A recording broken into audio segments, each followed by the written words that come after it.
Waalaikumsalam warahmatullahi. Perkenalkan kami dari kelompok 2. Di sini kami akan melanjutkan presentasi tentang teori proses manufaktur yang telah kita praktekkan di minggu lalu, yaitu dengan judul 3D printing dari bahan resin. Sebelum itu, perkenalkan kami dari kelompok 2. Ada saya sendiri, Muhammad Yusfiningrat dengan NIM 240514370. Waktunya 15 menit ya digunakan Mas. Efisien cepat aja. Oh, baik Pak. Oke. Berarti kurang satu orang tuh ini. Oke.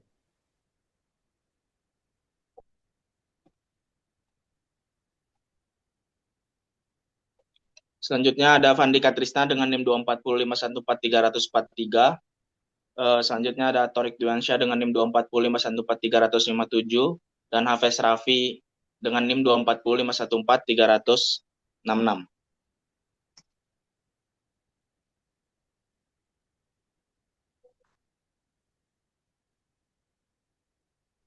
Kemudian 3D printing bahan resin merupakan teknologi manufaktur yang membangun objek padat tiga dimensi dari data digital dengan memadatkan resin cair yang peka cahaya fotosensitif secara lapis demi lapis menggunakan sumber cahaya seperti sinar UV.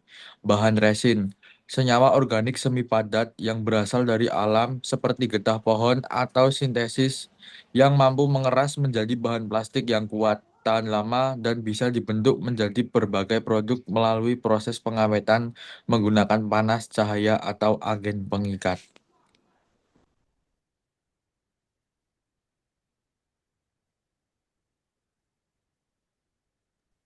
Kemudian, pada tahun 1981, Hideo Kodama dari Jepang menjadi salah satu peneliti pertama yang mengusulkan metode pembuatan model 3D menggunakan fotopolimer yang dikeraskan cahaya UV. Kemudian di tahun 1984, Charles W. Hull dari Amerika Serikat menemukan teknologi stereolitografi yang kemudian dipatenkan pada tahun 1986. Ia juga mendirikan perusahaan 3D System, salah satu pionir industri ini. Kemudian di tahun 1990 muncul berbagai teknologi baru seperti selective laser sintering dan fused deposition modeling yang membuat 3D printing lebih mudah diakses. Kemudian di tahun 2010-an hingga sekarang 3D printing berkembang pesat dengan berbagai material seperti plastik, logam, resin, bahkan biomaterial.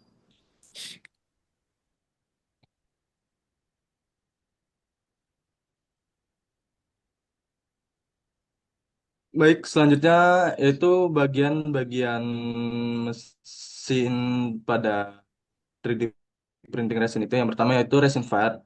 Eh, Bagian bawahnya biasanya menggunakan film FEP atau PFA yang tembus cahaya UV agar sinar dari sumber cahaya dapat mengeraskan resin sesuai pola. Lalu selanjutnya ada build plate atau meja cetak. Ini berfungsi untuk bergerak naik turun secara vertikal sesuai lapisan yang terbentuk. Terus yang ketiga yaitu ada Z-axis. Itu berfungsi untuk mengatur ketebalan lapisan, layer height, dan menjaga presisi cetakan. Lalu selanjutnya ada light source atau sumber cahaya UV. Fungsi itu untuk mengeringkan atau mengeraskan resin cair sesuai objek. Lalu yang kelima, seterusnya ada LCD atau max. Bekerja sebagai masker untuk meneruskan cahaya pada bagian tertentu dari resin. Lalu ada control boards and software. Itu untuk memotong model 3D menjadi lapisan-lapisan digital yang dicetak. Terus mengatur gerakan motor, terus cahaya UV dan komunikasi dengan komputer. Lalu ada cover atau penutup transparan. Biasanya berwarna oranye seperti di gambar. untuk menyaring cahaya UV luar agar resin tidak mengeras sebelum waktunya. Terus selanjutnya ada cara kerja mesin 3D printing resin. Yang pertama yaitu persiapan desain 3D. Biasa atau atau pengguna mengunduh atau membuat file desain objek 3D dalam format STL dari situs seperti Thingiverse atau My Manufactory. File ini kemudian diimport ke software Slicer Anycubic Photo Workshop di laptop atau di PC untuk diproses menjadi lapisan-lapisan data yang akan diikuti mesin cetak. Lalu kedua yaitu ada proses pencetakan atau printing. Proses ini kayak resin cair UV dimasukkan ke dalam resin vat atau wadah resin. Terus pencetakan isi resin ke resin vat sesuai batas aman. Terus pasang build platform. Pastikan juga leveling sudah benar. Lalu masukkan USB yang berisi file cetakan dan mulai proses cetak. Lalu mesin cetak 3D MSLI, lalu mesin cetak 3D ini mengarahkan cahaya UV atau proyeksi layar LCD ke resin vat sesuai pola lapisan objek. Resin yang terkena cahaya UV akan mengeras dan membentuk lapisan pertama objek di build platform.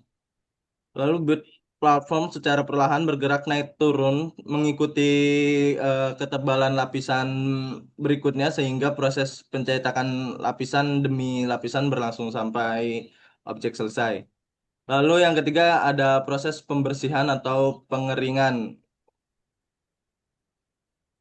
Setelah pencetakan selesai, objek yang masih lengket dengan sisa resin cair dibersihkan menggunakan mesin washing atau manual dengan IPA dan perlengkapan finishing lain untuk menghilangkan resin yang tidak diinginkan. Selanjutnya, objek dimasukkan ke mesin curing yang memancarkan sinar UV untuk memastikan semua resin tersisa itu mengeras dengan sempurna, sehingga objek menjadi kuat dan stabil. Lalu yang terakhir yaitu finishing dan perlindungan. Jadi selama proses pembersihan dan curing, curing itu, penggunaan alat pelindungan diri itu wajib wajib seperti sarung tangan nitril, terus masker, kacamata pelindung, itu wajib dilakukan untuk melindungi pengguna dari bahan kimia, resin, dan paparan sinar UV. Jadi setelah curing objek itu bisa siap digunakan atau dirakit sesuai kebutuhan. Lanjut.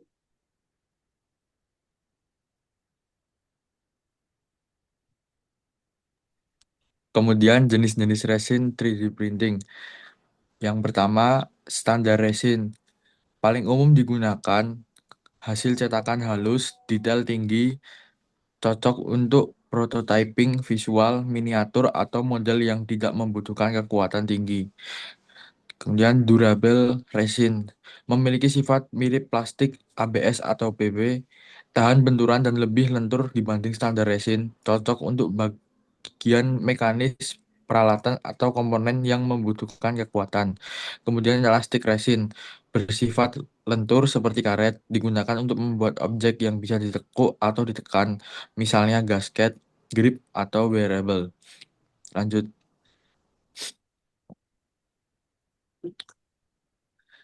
Kemudian high temperature resin, tahan panas hingga suhu tinggi, digunakan untuk aplikasi cetakan mold, pengecoran, atau prototipe yang kena panas.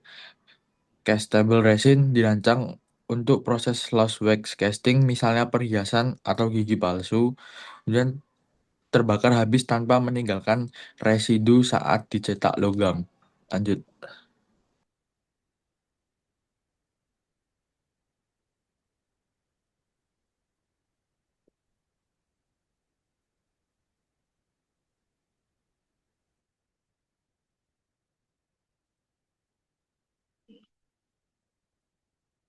Selanjutnya untuk pengaplikasian 3D printing resin dalam dunia nyata.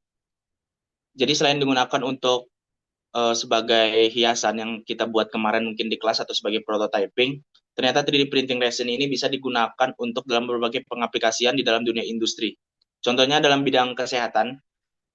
Jadi sekarang itu dokter bisa melakukan analisis anatomi pada tubuh manusia tanpa langsung ngecek dari tubuh manusianya. Jadi mereka bisa ngebuat kayak desain yang menyerupai organ tubuh manusia dalam bentuk anatomi sehingga memudahkan dokter untuk melakukan penelitian. Kemudian dalam bidang kuliner juga itu kita bisa ngebuat dari bahan 3D printing resin itu membuat cetakan makanan sehingga mempermudah dalam membuat makanan. Selain itu juga seperti yang telah kita buat kemarin di industri kreatif dan seni, 3D printing resin juga bisa dibuat sebagai hiasan. Mungkin dari beberapa gambar yang mungkin bisa kita cari dari Google tuh ada yang bentuk Avenger, tangan dan lain sebagainya. Dan termasuk dalam industri otomotif pun. Jadi mobil itu sebelum dibuat ada baiknya beberapa dari engineer mereka itu membuat prototipe atau desain otomotif dari mobil itu menggunakan 3D printing resin untuk menjadikan itu sebagai gambaran nyatanya sebelum dari mobil itu dibuat. Jadi 3D printing resin ini bukan hanya digunakan dalam dunia industri kreatif saja, tapi penerapannya pun begitu luas hingga sampai ke bidang kesehatan, bahkan ke bidang kuliner sekalipun. Next.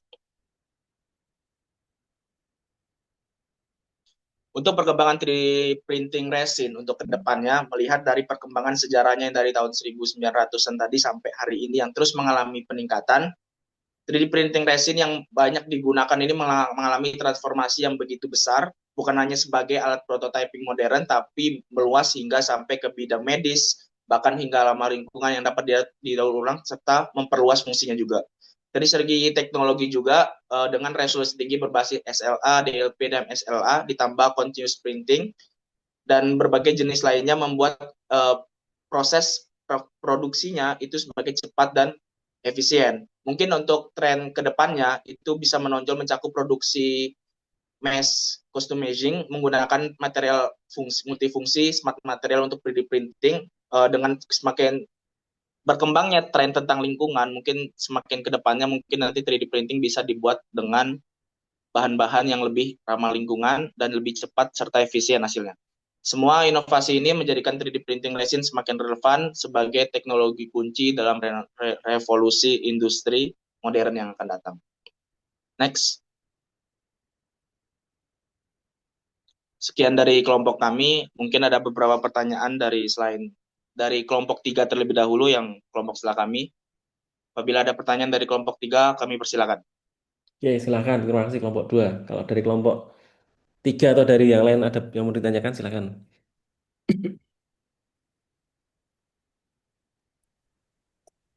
Izin bertanya untuk kelompok 2. Perkenalkan, nama saya Gilang Altayudistira dengan NIM 24051430071.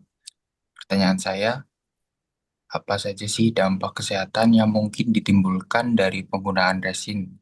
Dan bagaimana cara mengelolanya limbah resin supaya lebih aman dan ramah lingkungan?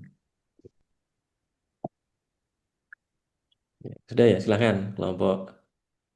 Ini Mas Gilang kelompok berapa ya kalau boleh tahu? Saya kelompok 3. Oh, kelompok 3. Oke, ada lagi mungkin selain kelompok 3.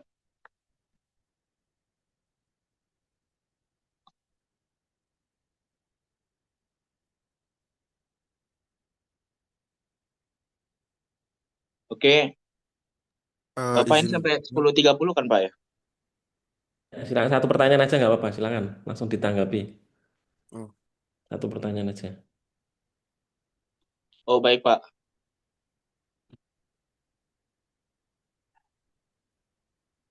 Ya, mundur 5 menit nggak apa-apa. Masih aman ya.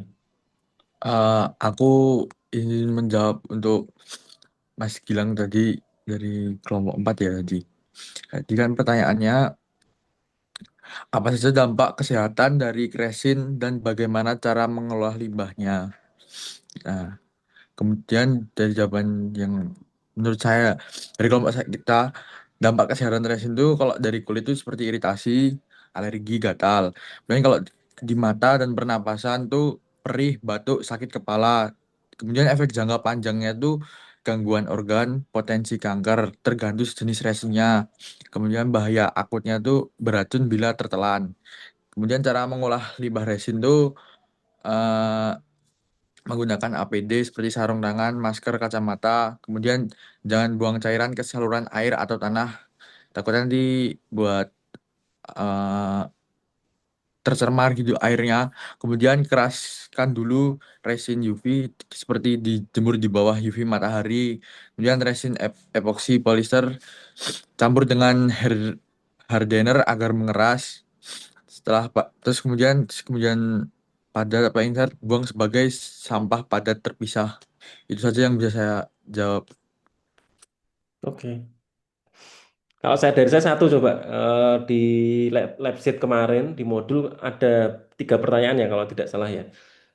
Salah satunya adalah kenapa di proses 3D printing resin ini ada proses curingnya. Kenapa yang di filamen dulu kok nggak pakai kayak yang di resin ini perlu proses curing? Kira-kira kenapa? Kalau dari kelompok 2.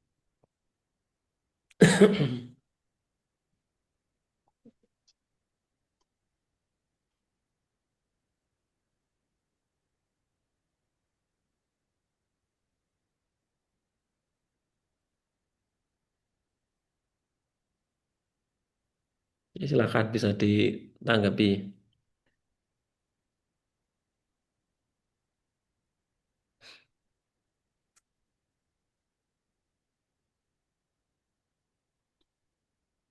Baik Pak, izin menjawab. Jadi untuk proses curing itu berfungsi untuk kayak objek yang masih lengket dengan sisa resin yang cair itu bisa dibersihkan menggunakan mesin washing atau manual dengan IP, IPA, IPA dan perlengkapan finishing lain untuk menghilangkan resin yang tidak diinginkan. Jadi itu untuk kayak membersihkan resin membersihkan sisa-sisa resin yang tidak diperlukan itu, Pak. Oke, sip.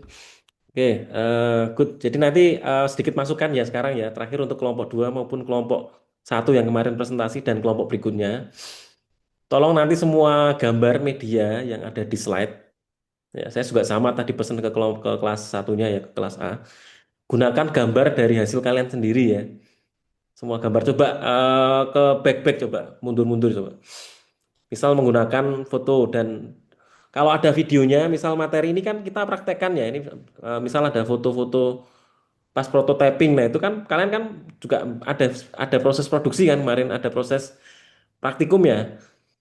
Jadi untuk materi yang ini sama yang filamen dan beberapa materi yang ada praktikumnya, tolong untuk menggunakan media gambar sendiri dan diusahakan kalau ada videonya lebih bagus ya. Ya kemarin kan kalian praktek. Nah, saya pesen pas praktek itu tolong didokumentasi yang bagus. Kemudian nanti bisa dilampirkan di laporan praktikum, juga bisa ditambahkan di sini di slide. Jadi akan lebih menarik bagi yang mendengarkan, lebih paham, jelas gitu kan, ada gambarannya. Dan itu memang video kalian sendiri itu kan, ya, bukan dari orang lain karena ini ada praktikumnya. Beda nanti sama kan misal yang bubut ya. Bubut kan nggak ada praktikumnya. Mau nggak mau kan harus ngambil gambar orang. Kalau ini kan ada praktikumnya, jadi tolong nanti bisa diperbaiki sebelum diupload ya, untuk ada gambar, video, proses-proses yang memang kalian sendiri yang apa namanya menjalankan. Begitu ya untuk kelompok 2 ya. Sama kelompok yang lain juga ya. Kelompok 1 kemarin juga perlu diperbaiki ini. Baik, Alright. Bapak. Oke. Oke, sip. Bisa di stop sharing ya sudah cukup ya.